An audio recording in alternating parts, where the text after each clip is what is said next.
John, welcome to the wonderful world of Crowdsource, the truth under strike by YouTube. The Jason Goodman YouTube channel, as you may have heard, has been attacked, as usual, by malicious social engineers. How are you today, John?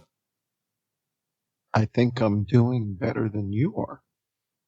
My channel hasn't been attacked yet, but I guess the evening is young, so we'll see what happens. Right. Yeah, there's a number of people out there that absolutely don't want the stories you're telling being told. And again, you're doing it multiple times a day. I don't know how you do it. I tip my hat to you. I think you're doing remarkable work.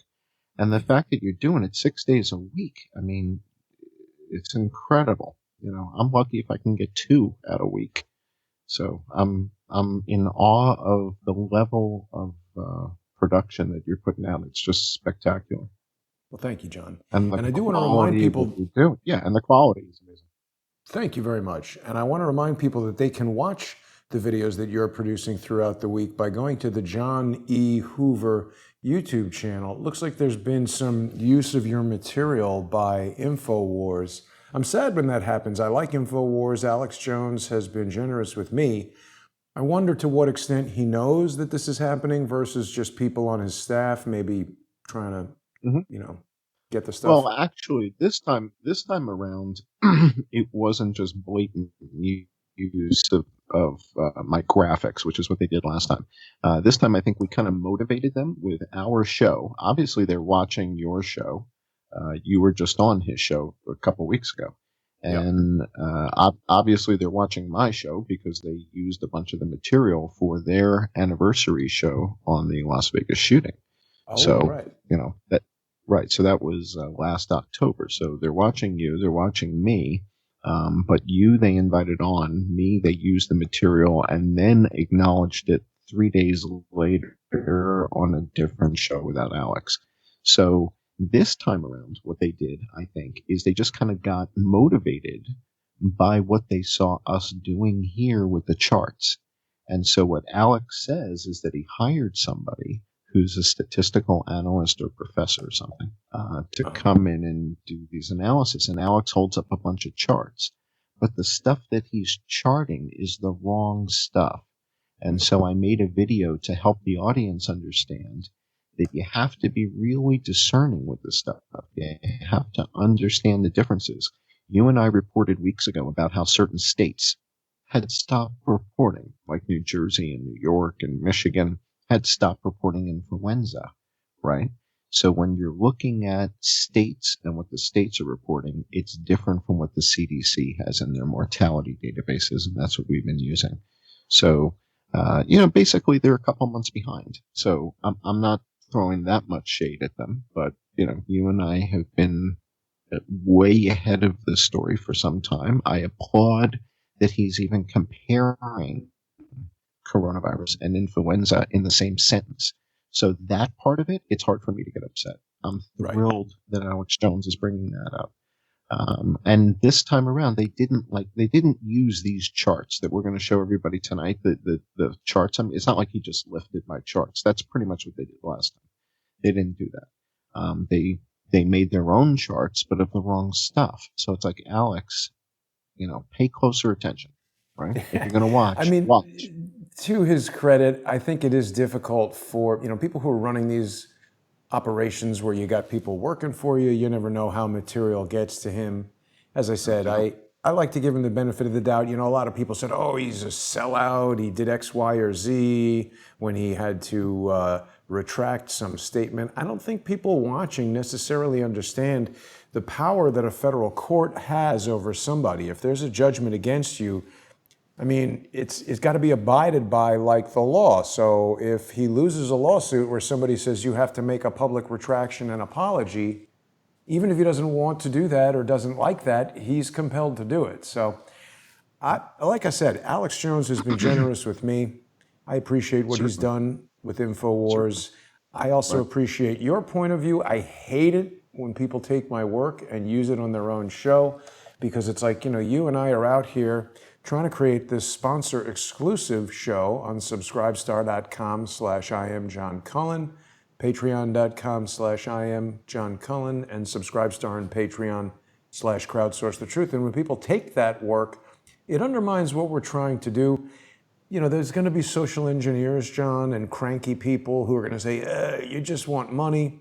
I mean, if I just wanted money, I would do something that doesn't care at all about people or integrity and just be a crook or a criminal or maybe a lawyer and just go after money.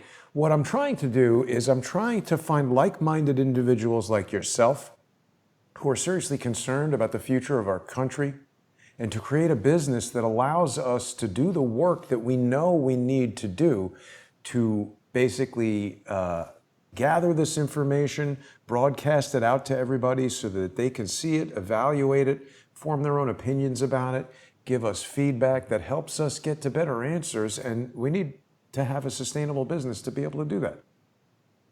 Indeed. And that's why I'm not, you won't hear me aggressively attack Alex, because again, I'm eager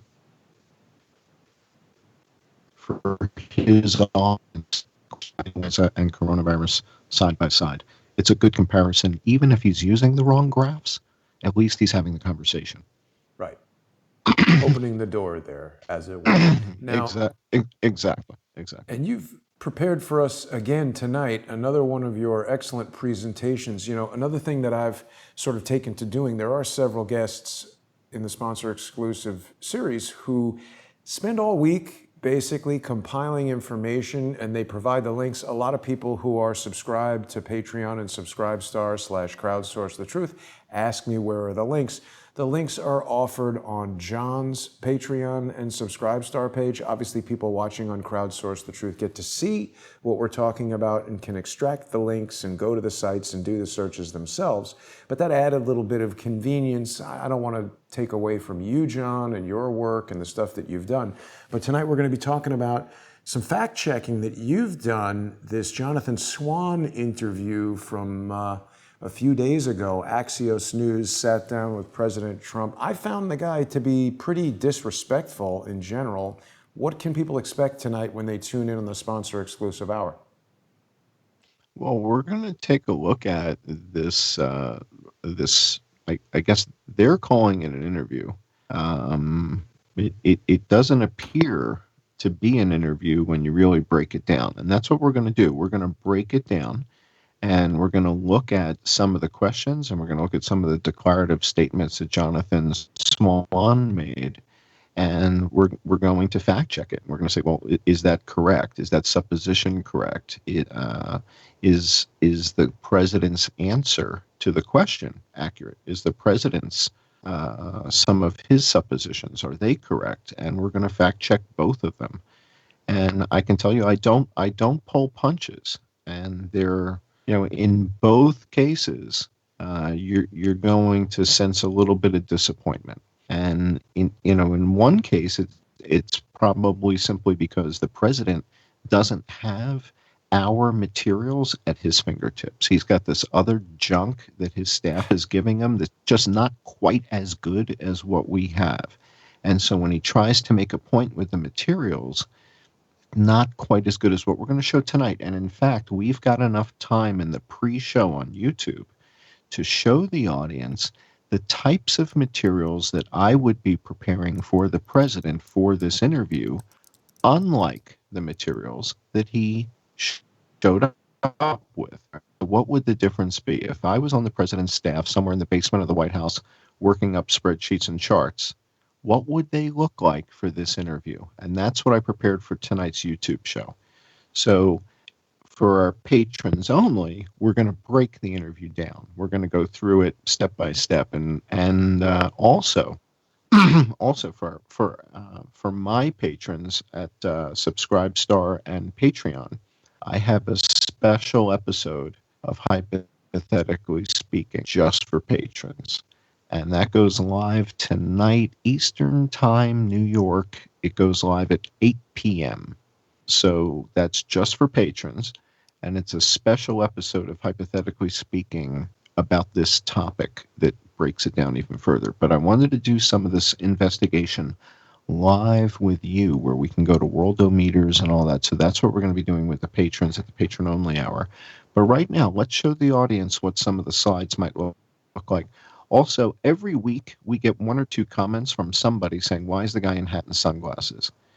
Can you do a 30-second explain to them how I got here and why my life potentially is in danger?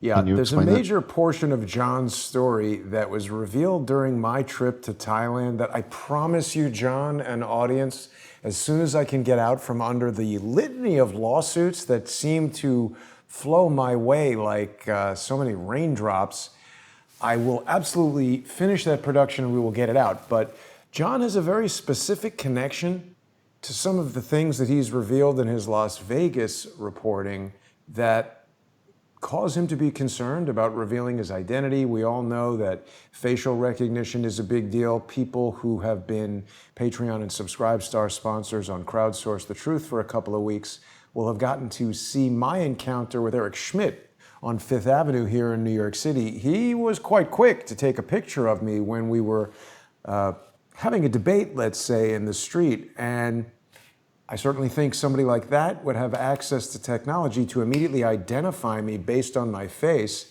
And perhaps, I'm not saying he did this, but it's conceivable that he might still have some friends at Google who could figure out what's going on with Jason Goodman. He's a YouTuber, and why don't we mess with him a bit? So John is protecting his identity in a way that he feels is appropriate. And I think that if people don't like how any particular guest presents themselves, they have the option to turn the show off, and insulting the guests is not going to do it. I like your suggestion, John, that you might take a job in the basement of the White House. I don't know if you're aware of this, but apparently Richard Nixon had a bowling alley installed in the basement. I don't know if Absolutely. you're... Yeah. I think you've told me you are a very good bowler, or am I confusing you with somebody else? No, that wouldn't be me. No, I'm not a good bowler. I had a friend who could bowl So like 200 every time. I am terrible at bowling, but that's a different that, story. and there's a term for that. Knowing that you're not good at something is called conscious incompetence. So there's a term for that. You're consciously incompetent. You know you're not good at it. Unlike Dr. Fauci, I would not throw Exactly. out the first bowling ball at the World Exactly. Series of Bowling because it would shoot across the thing and hit somebody in another lane in the way that his first pitch did. So we got a couple of minutes, John. Do you want to go into this a bit? Indeed. Let's do it. We'll just flip through them. So the first slide is the first slide that I would have used, or I would have had at the top of the deck for the president to use. And that's our next slide. So let's pop next page. And that's showing how the country's doing, right? So Jonathan Swan tries to put forth this notion that it's a disaster, everything is bad. And when I look at how we're doing on a weekly basis, this chart is from the CDC's mortality database showing deaths per week from coronavirus. Now, in the last couple weeks, it's been starting to go back down. But after 4th of July, we had 3 bad weeks. And in fact, those 3 bad weeks were right after you and I reported that it had been going down for 3 months. And the next day they started going up. Right. So they went up for 3 weeks, but now they're starting to come back down. And when you look at the levels, this is nothing like what we were going through back in April. Right. You look back in April and you look at those numbers, it's like crazy. We're nowhere near that. So we're going in the right direction. The president has said this is going to go away, right? And he's absolutely right. Just like MERS went away, just like SARS went away, this is going to go away. And you see it's going away. Yes, there's a little hump. Now, how do we account for that little hump? Where is that little hump? Where is it taking place? And that's what we're going to see. So this is called logic and reason and math. And this is what Jonathan Swan didn't really come prepared to discuss. So let's go to the next slide. Yeah. And by the way, John, they try to paint Trump's statement that it's going to go away as some uninformed magical explanation. What he's essentially talking about is the natural human response of the overwhelmingly healthy population with a functional immune system that adapts to this and the large number of people that, as they say, can self-resolve, basically be exposed to the pathogen, develop immunity, and not get sick from it? I think it would be safe to say the president is correct because they all go, everything goes away. If they didn't go away, we'd all be We'd dead. be They dead, all right? go. Right. So MERS went away, SARS went away, everything goes away. So of course he's right. And again, to put it in perspective, somebody commented that I'm not putting the coronavirus deaths in perspective. Well, here's your perspective. This season from influenza, there's 210,000 people that are dead, according to the CDC. So all these numbers are coming from the CDC's websites, and these were updated within the last 24 hours. So let's go to the next slide, because the story of how the country's doing is really sort of the story of two different cities, or the tale of two cities here. So first of all, this influenza outbreak has lasted a remarkably long time. 210,000 people are logged as having died from PNI, in addition to the 160,000 that we have logged as having died from COVID.